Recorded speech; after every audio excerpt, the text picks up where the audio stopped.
कहानी की शुरुआत होती है बेक नाम के एक चोर को दिखाते हुए, जो अपनी प्रेमिका जाया के लिए कपड़े और जेवर चुरा कर लाता था। जाया एक धार्मिक लड़की थी जो देवताओं पर बहुत विश्वास करती थी, लेकिन बेक एक नास्तिक था और साथ ही एक शातिर चोर भी। वहीं उनसे कुछ दूर बने देवताओं के महल में आज जश्न का माहौल था, क्योंकि आज ओसाइरस के बेटे होरस की राज्याभिषेक होने वाली थी। अब यहाँ पर हम इस कहानी के सभी किरदारों के बारे में जान लेते हैं। दरअसल सूर्यदेव ने पूरे सृष्टि को बनाया और इंसानों की रचना की, और अपने दो बेटे ओसाइरस और सेट को इंसानों पर राज करने के लिए भेज दिया। लेकिन सूर्यदेव ने ओसाइरस को मिस्र के नील नदी से लेकर सभी हरे भरे इलाकों का राजा बनाया, जबकि सेट को रेगिस्तान यानी बंजर इलाकों का राजा बनाया। अब ओसाइरस का इकलौता बेटा होरस हवाओं का देवता है, और हथोर जो मोहब्बत की देवी है वो होरस की प्रेमिका होती है। लेकिन हथोर के पीछे कुछ बुरी आत्माएं पड़ी हुई थीं, इसलिए होरस ने अपनी प्रेमिका को 42 सितारों से बना हुआ एक कंगन उपहार दिया जो उसकी हिफाजत करता था। अब वक्त आ गया था होरस की राज्याभिषेक का, इसलिए सारे छोटे बड़े देवता इस समारोह में शामिल होते हैं और इंसान भी अपने देवता को राजा बनते हुए देखने आए होते हैं। सारे रस्मों रिवाज के बाद ओसाइरस अपने बेटे होरस को ताज पहनाने ही वाले थे कि तभी वहाँ पर ओसाइरस का छोटा भाई सेट, जो रेगिस्तान का देवता है, वो आ जाता है। लेकिन वहाँ आकर वो बड़ी ही चालाकी से सभी को अपने फौज से काबू कर लेता है और अपने भाई ओसाइरस को मार देता है और खुद को मिस्र का राजा घोषित कर देता है और कहता है कि जो मेरे आगे झुकेगा सिर्फ वही जिंदा रहेगा। तभी ये सुनकर सारे इंसान और देवता उसके आगे झुक जाते हैं।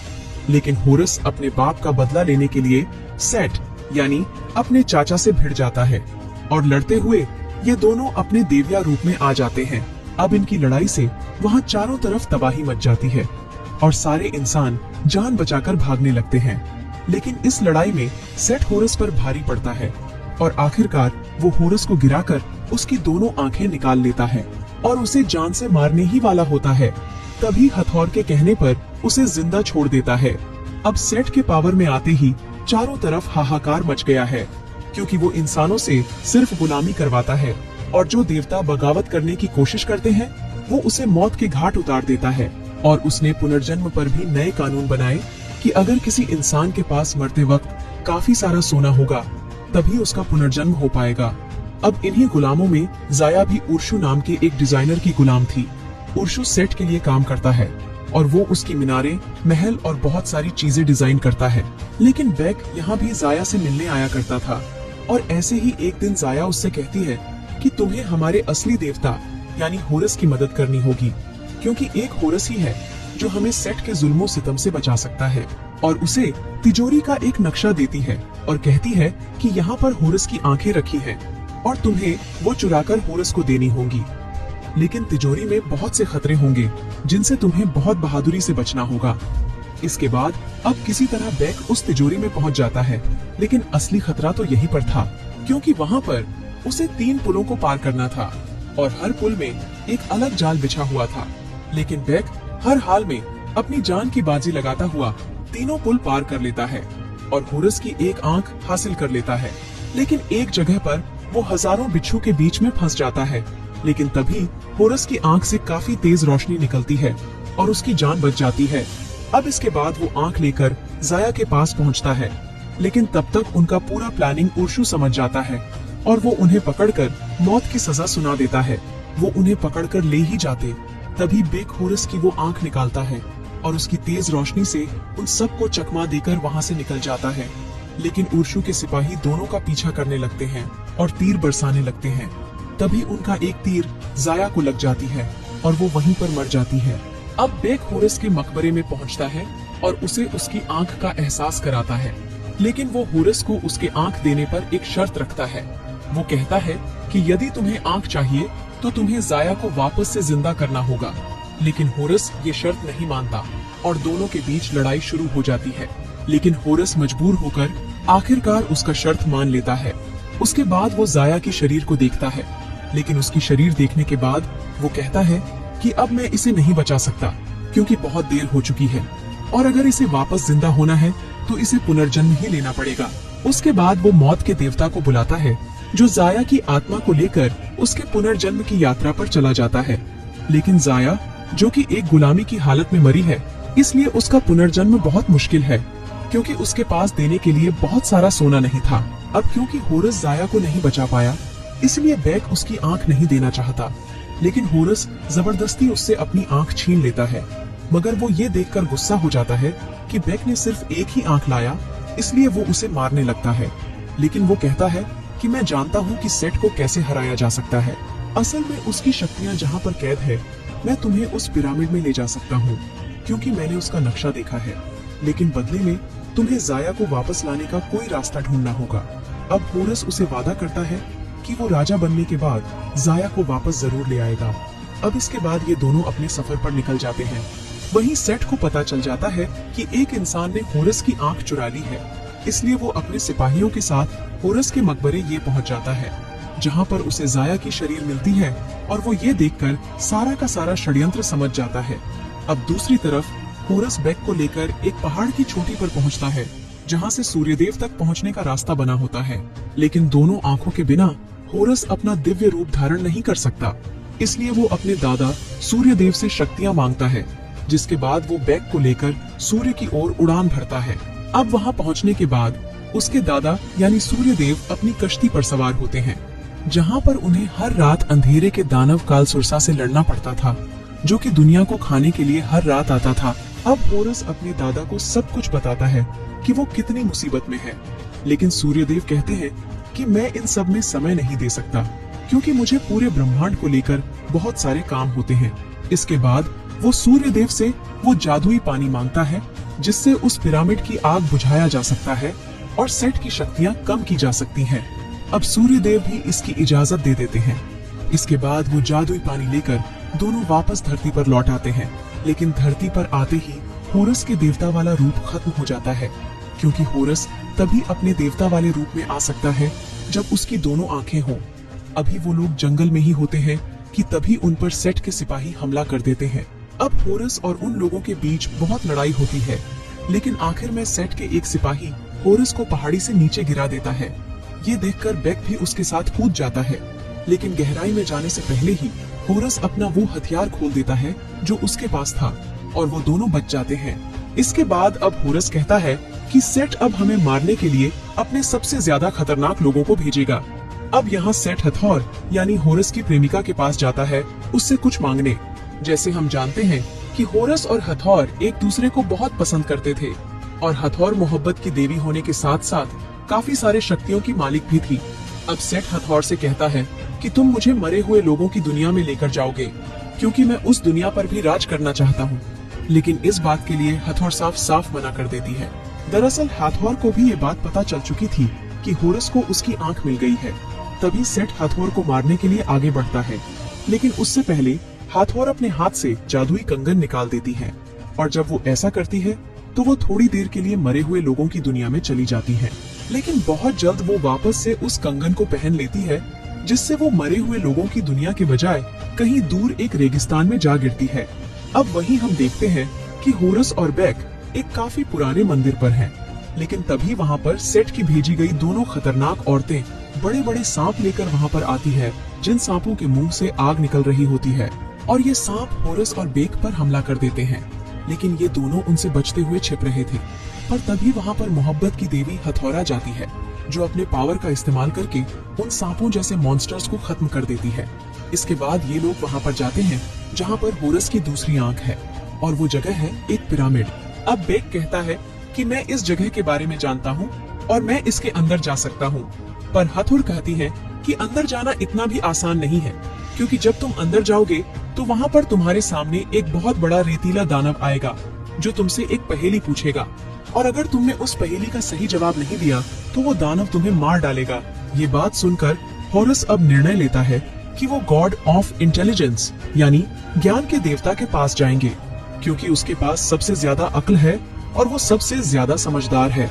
इसके बाद ये लोग गॉड ऑफ इंटेलिजेंस के पास जाते हैं और उसे सारी बातें बताते हैं, इसलिए वो उनका साथ देने के लिए तैयार हो जाता है और वो सफर पर निकल पड़ते हैं। लेकिन रास्ते में हथौर को होरस और बेक की डील के बारे में पता चल जाता है कि होरस ने बेक से ये कहा है कि वो उसकी प्रेमिका की आत्मा वापस ले आएगा, जो कि होरस के लिए नामुमकिन है। ये बात हथौर को काफी बुरा लगता है, क्योंकि अपनी आंख लेने के लिए होरस बेक का इस्तेमाल कर रहा है और ऐसी हरकतें एक देवता को शोभा नहीं देता। अब इसके बाद हथौर बेक से पूछती हैं कि क्या तुम अपने प्रेमिका से बात करना चाहते हो, क्योंकि हथौर की वो कंगन मरी हुई लोगों की दुनिया से कांटेक्ट करवा सकता था और हथौर ऐसा ही करती है, जिस वजह से बेक अपने प्रेमिका से बातें कर पाता है। वो जाया से कहता है कि तुम फिक्र मत करो, मैं तुम्हें बहुत जल्द वहाँ से निकाल लूंगा, क्योंकि हमारे गॉड होरस हमारी मदद कर रहे हैं। अब इसके बाद ये लोग उस पिरामिड के पास पहुँच जाते हैं, लेकिन उसके अंदर जाने का कोई रास्ता नजर नहीं आ रहा था। पर बेक कहता है, मैं जानता हूँ कि अंदर जाने का दरवाजा कहाँ पर है और वो कैसे खुलेगा, क्योंकि वो जानता था कि अंदर एक बेल है जिसके घूमने से वो दरवाजा खुल जाएगा। इसके बाद वो दो पत्थरों के बीच से अंदर जाता है और बड़ी मुश्किल से किसी तरह उस बेल तक पहुंच जाता है, और जैसे ही उस बेल को घुमाता है तभी एक दरवाजा खुल जाता है। इसके बाद सभी अंदर आते हैं, पर अभी ये लोग आगे बढ़ ही रहे थे कि तभी इनके सामने वो बड़ा रेतीला दानव आ जाता है जो इनसे पहेली पूछेगा। फिर वो दानव इनको पहेली पूछने लगता है। पहेली ये थी कि मैं नहीं था पर हमेशा रहूंगा, किसी ने मुझे नहीं देखा और ना देखेगा, पर हर जिंदा और सांस लेने वाले को मुझ पर भरोसा है, बताओ कौन हूँ मैं। तभी गॉड ऑफ इंटेलिजेंस काफी सोचने के बाद एक जवाब देता है कि इस पहेली का जवाब है आने वाला कल, और ये जवाब सही हो जाता है। इसके बाद वो रेतीला दानव गायब हो जाता है और उन्हें आगे जाने देता है। फिर होरस उस पानी को निकालकर बस गिराने ही वाला होता है कि तभी वो एक ट्रैप में फंस जाते हैं।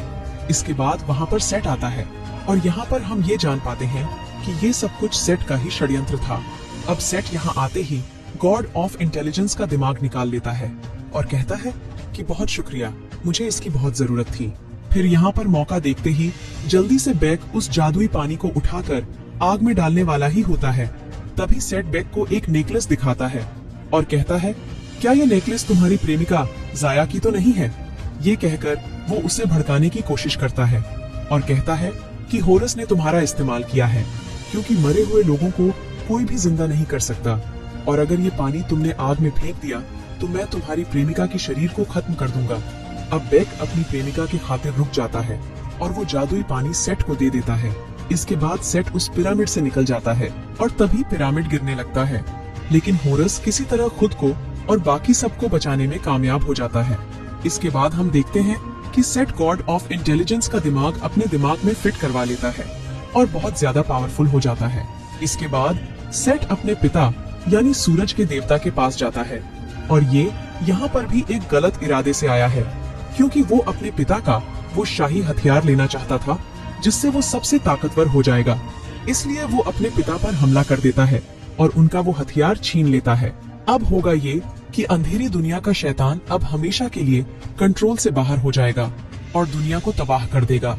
वहीं हम देखते हैं कि होरस बेक और हथौरुस पिरामिड से बाहर आ गए हैं, पर बेक को यहाँ पर बहुत बुरा लग रहा है, क्योंकि अब तक सिर्फ उसे इस्तेमाल किया जा रहा था। लेकिन यहाँ पर हथौरुस की मदद करती है। वो मौत की देवता को यहाँ पर बुलाती है और पूछती है कि मुर्दों की दुनिया में जाने की क्या कीमत है, जिस पर मौत का देवता कहता है कि वहाँ पर जाने की कीमत काफी महंगी है। ये सुनकर हथौर मौत के गोट को अपना वो 42 सितारों वाला कंगन दिखाती है और कहती है, क्या इससे भी बड़ी कोई कीमत हो सकती है? लेकिन अब क्योंकि वो कंगन निकालने पर हथौर मुर्दों की दुनिया में चली जाएगी, इसीलिए होरस ऐसा करने से मना करता है। लेकिन फिर भी वो अपना कंगन निकाल लेती है और वो खुद मुर्दों की दुनिया में चली जाती है। अब क्योंकि बेक को वो कंगन मिल चुकी है, इसलिए वो भी अपनी प्रेमिका जाया से मिलने चला जाता है, जहाँ पर जाया की आत्मा एक आखिरी दरवाजे तक पहुँच गई थी।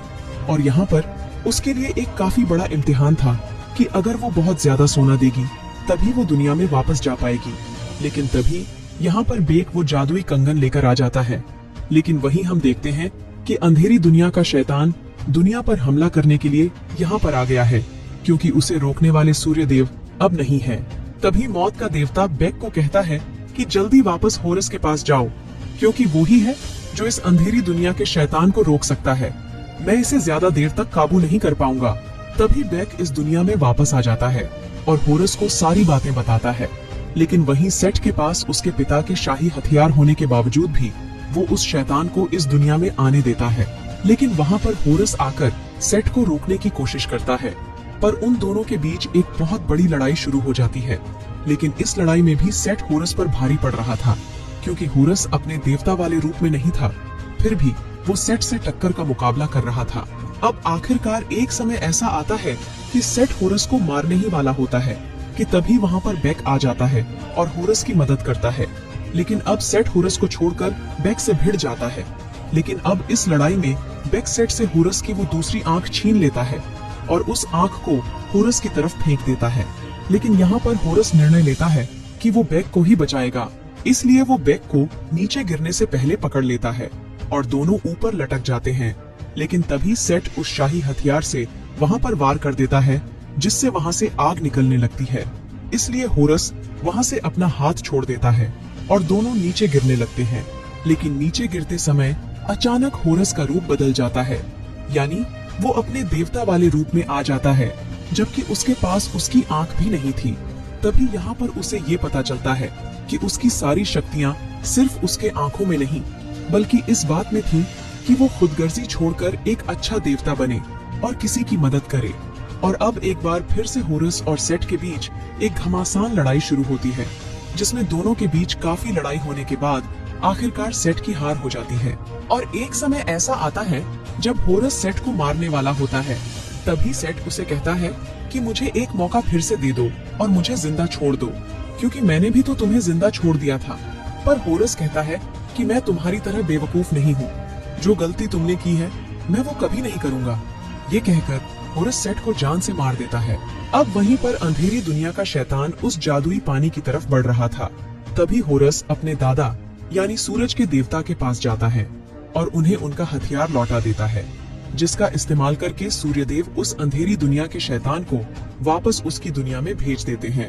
अब इसी बीच हम देखते हैं कि बेक की मौत हो चुकी है, पर होरस को अपनी शक्तियां मिलने के बाद भी वो किसी को वापस जिंदा नहीं कर सकता। इसलिए वो बेक को उठाकर वही मकबरे में रख देता है जहाँ पर जाया यानी उसकी प्रेमिका को रखा था। तभी वहाँ पर सूर्यदेव आ जाते हैं और होरस को कहते हैं कि मेरे पोते, कहो तुम्हें क्या चाहिए, तुम जो मांगोगे तुम्हें वही मिलेगा।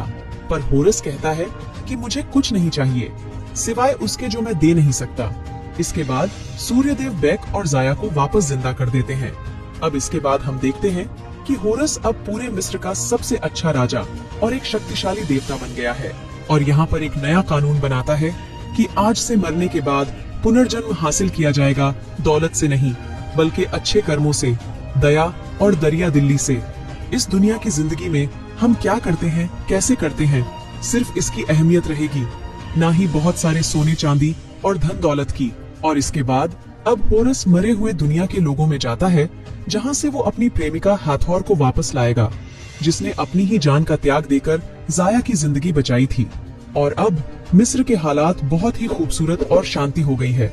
और इसी के साथ ये कहानी यहीं पर खत्म हो जाती है।